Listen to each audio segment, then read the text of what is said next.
ईरानी शासन आधिकारिक रूप से अंदर ही अंदर बिखर रहा है। देखिए, एक विनाशकारी अमेरिकी सटीक हमले के बाद जिसने दुश्मन कमांडरों से भरे एक और टॉप सीक्रेट बंकर को तबाह कर दिया, इस्लामिक रिपब्लिक के सबसे ऊपरी स्तरों पर एक जबरदस्त गृह युद्ध भड़क उठा है।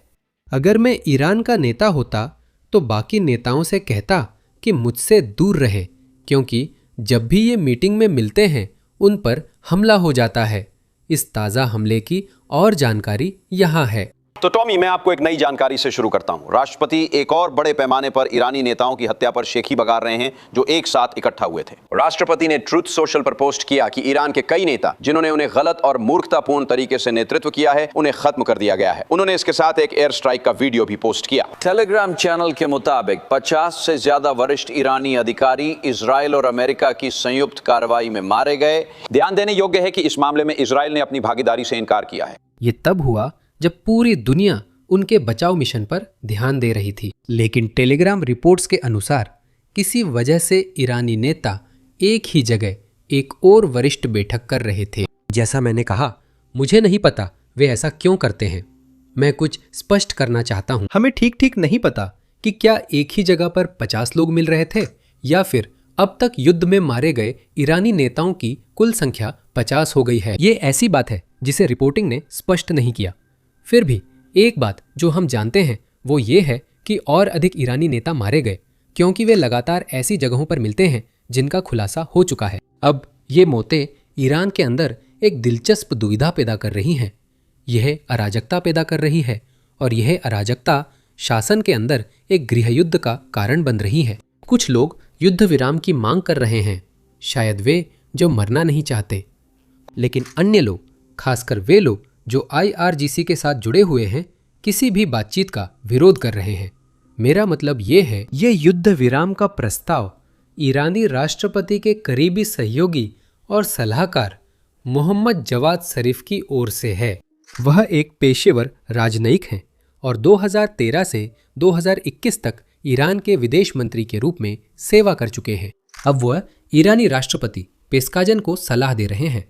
यह उनके द्वारा हाल ही में प्रकाशित 26 बिंदुओं का प्रस्ताव है।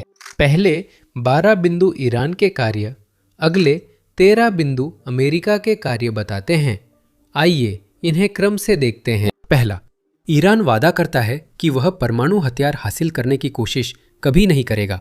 दूसरा, वह यूरेनियम को 3.67% से कम स्तर पर रखेगा। तीसरा, IAEA के अतिरिक्त प्रोटोकॉल की पुष्टि करना। चौथा, ओमान के साथ हॉर्मुज जलडमरू मध्य से सुरक्षित वाणिज्यिक आवागमन सुनिश्चित करना। पांचवा, अमेरिका से स्थायी अनाक्रमण संधि पर हस्ताक्षर करना। छठा, क्षेत्रीय सुरक्षा ढांचे में भाग लेना। सातवां, संवर्धित यूरेनियम और संबंधित उपकरणों को एक क्षेत्रीय संवर्धन संघ को स्थानांतरित करना। आठवां, संयुक्त राज्य अमेरिका पर आतंकवाद से संबंधित नामांकन हटाना। नौवां, अमेरिका के साथ राजनयिक और वाणिज्य दूतावास संबंध बहाल करना।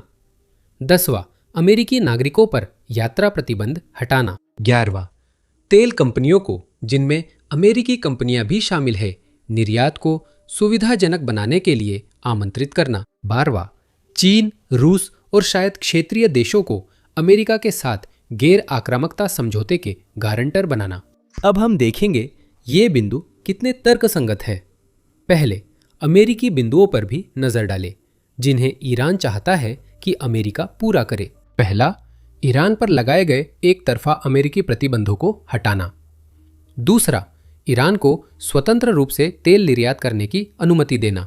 तीसरा, यह मानना कि ईरान कुछ ऐसा परमाणु कार्यक्रम जो हथियारों के लिए न हो रखेगा, बजाय उससे शून्य संवर्धन मांगने के।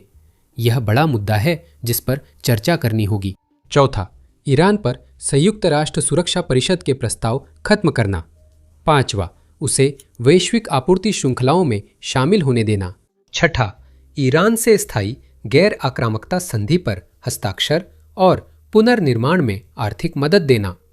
सातवां, ईरानी नागरिकों को नुकसान का मुआवजा देना। आठवां, क्षेत्रीय सुरक्षा ढांचे में भाग लेना। नौवां, क्षेत्रीय संवर्धन संघ बनाने में मदद करना। 10वां, ईरान पर आतंकवाद संबंधी सूचीकरण हटाना। 11वां, ईरान से राजनयिक और वाणिज्य दूतावास संबंध बहाल करना। 12वां, ईरानी नागरिकों पर यात्रा प्रतिबंध हटाना। और 13वां, व्यापार, ऊर्जा और तकनीकी परियोजनाओं पर सहयोग करना।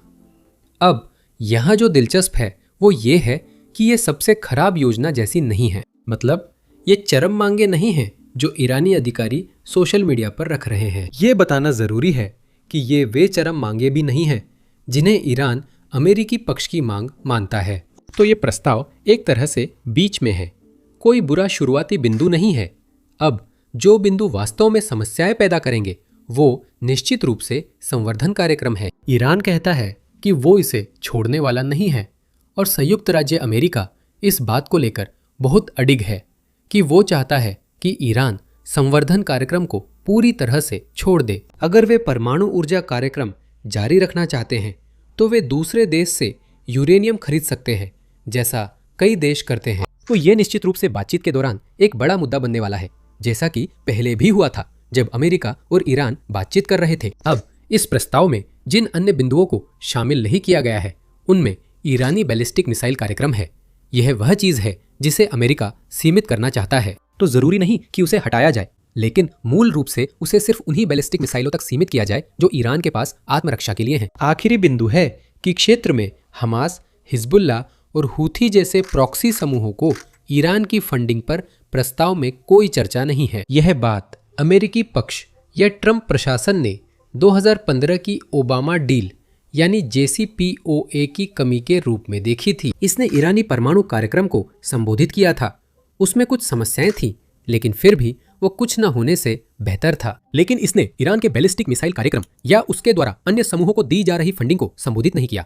यही कारणों में से एक था कि राष्ट्रपति ट्रंप ने अपने पहले कार्यकाल में इससे बाहर निकलने का फैसला किया। अब एक और बात जिसकी ओर ये प्रस्ताव इशारा करता है लेकिन ज्यादा जानकारी नहीं देता, वो है हॉर्मुज जलडमरू मध्य। ईरान अब कह रहा है कि वो हर उस जहाज से टोल वसूलेगा जो इससे होकर गुजरना चाहता है, लेकिन असलियत में ऐसा कभी होने वाला नहीं है। क्योंकि सोचिए, वह हमें किस तरह की दुनिया में वापस ले जाएगा।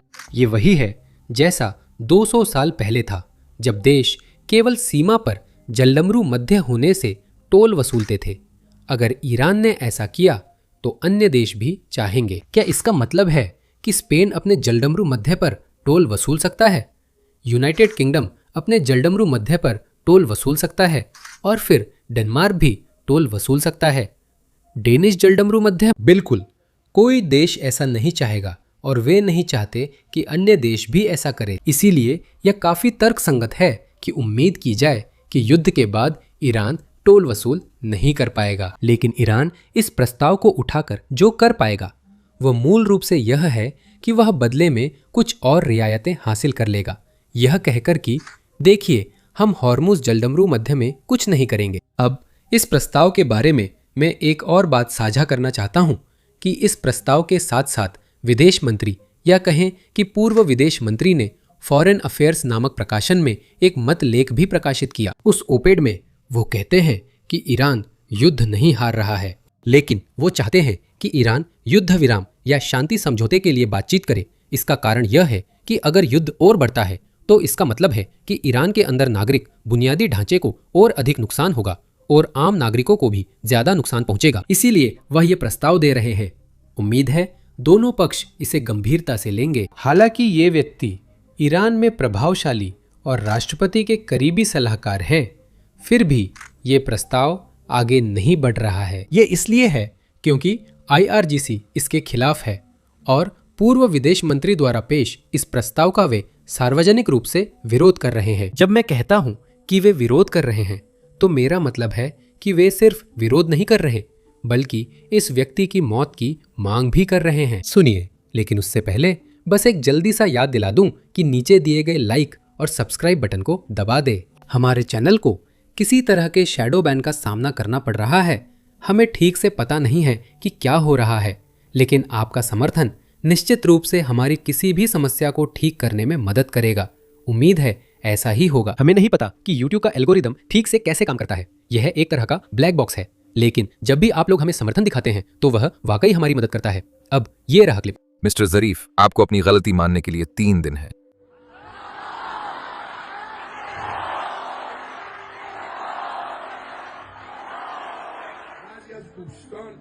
चौथी रात मैं लोगों को इकट्ठा करूंगा और हम आपके घर आएंगे। सुरक्षा के सज्जनों, क्या आप अब भी मिस्टर जरीफ से यह स्वीकारोक्ति चाहते हैं कि वह अमेरिका के हाथों बिके हैं?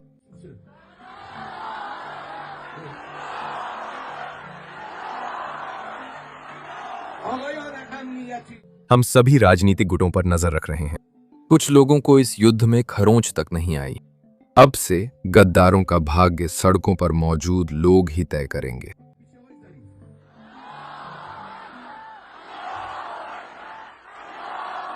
अब सिर्फ सार्वजनिक रैलियों में नहीं, बल्कि ईरानी राज्य टीवी ने भी अपने कार्यक्रमों में इस शांति प्रस्ताव का खुलेआम विरोध शुरू कर दिया था। इसका मतलब है कि इस आदमी का ईरान के अंदर साफ तौर पर प्रभाव है।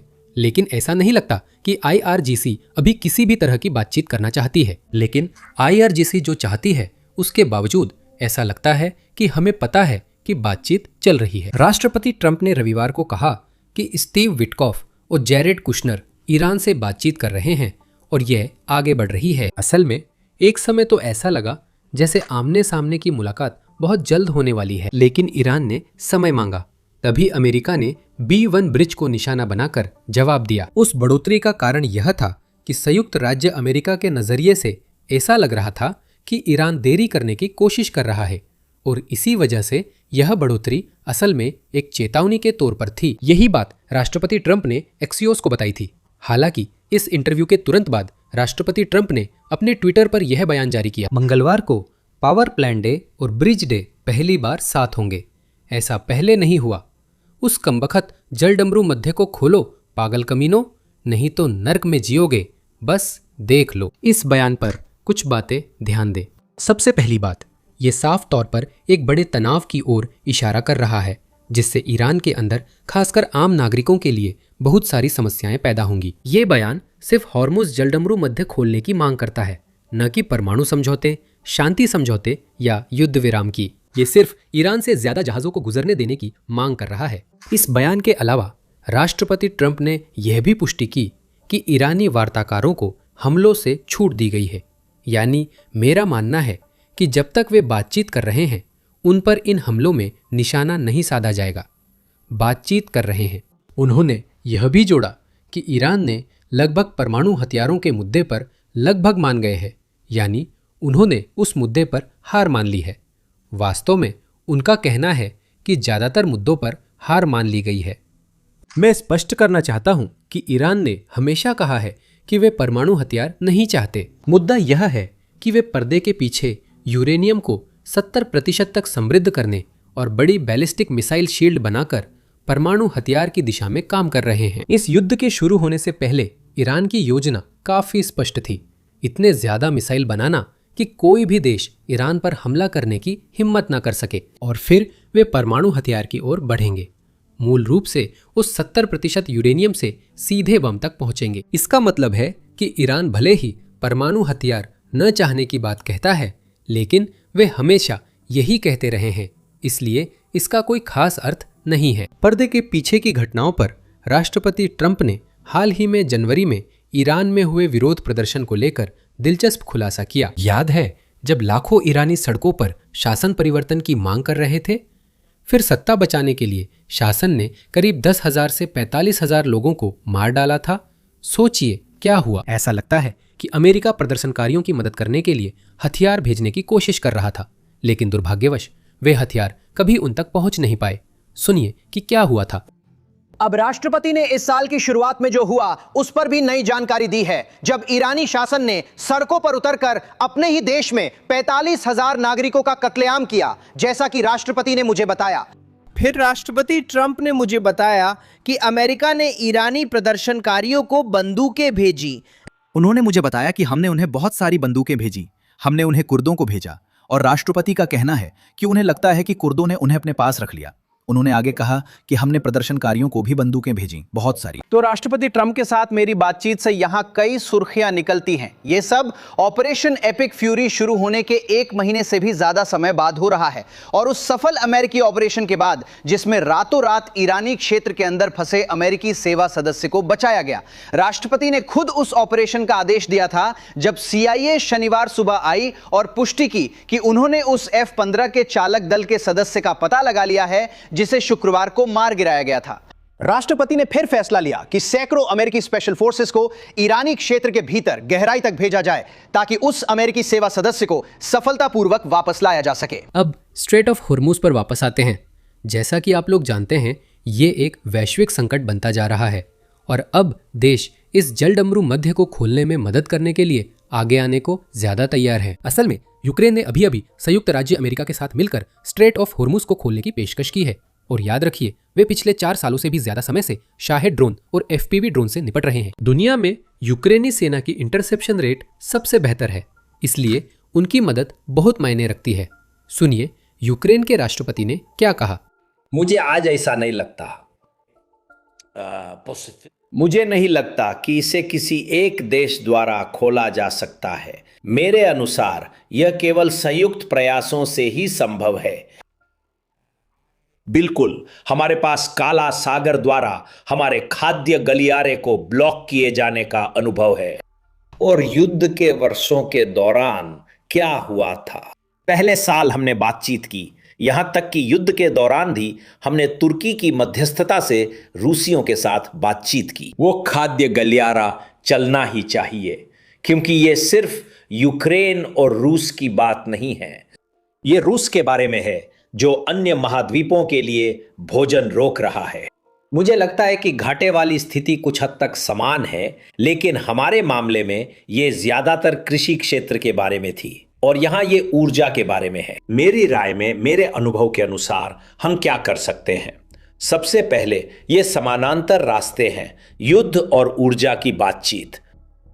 मेरे हिसाब से, हमारे अनुभव के अनुसार इन दोनों को एक साथ न जोड़ें। जो हमारे साथ हुआ, रूस ने इस कॉरिडोर को ब्लॉक कर दिया, काला सागर कॉरिडोर, और वे इसे एक बार नहीं दूसरी बार भी करना चाहते थे। उन्होंने पहले इसे महीने में एक बार किया, फिर उन्होंने इसे हफ्ते में एक बार किया, और फिर वे इसे लगभग हर दिन ब्लॉक करने लगे। इसीलिए हमने इस बातचीत से खुद को अलग कर लिया और समझ लिया कि इस कॉरिडोर को खुद कैसे नियंत्रित करना है। तो ये दूसरा कदम है।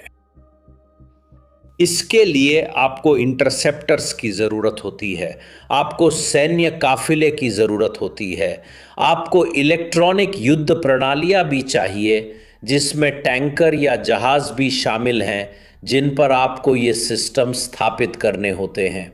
तो ये एक बड़ा प्रोग्राम है, हम इसमें मदद करने के लिए तैयार हैं। लेकिन मेरी समझ में अब हम होर्मुज के सवाल में शामिल नहीं हैं। तो किसी ने हमसे इसके बारे में नहीं पूछा, और इसी वजह से हम सिर्फ अपना ज्ञान साझा कर रहे हैं, और अगर पक्ष चाहें तो वे इसका इस्तेमाल कर सकते हैं। और फिर हमारे पास UAE का भी एक बयान है जिसमें उन्होंने कहा है कि अगर ईरान के खिलाफ समुद्री बल का इस्तेमाल किया जाता है तो वे अमेरिका के साथ साझेदारी करने के लिए तैयार है। UAE ने कहा, होर्मुज जलडमरू मध्य किसी एक देश का बंधक नहीं हो सकता। UAE होर्मुज जलडमरू मध्य में नौवहन की सुरक्षा के किसी भी अमेरिकी नेतृत्व वाले प्रयास में शामिल होने को तैयार है, जिससे और देश जुड़ रहे हैं और ईरान पर दबाव बढ़ रहा है। अगला हफ्ता बताएगा कि युद्ध कितना खतरनाक हो सकता है।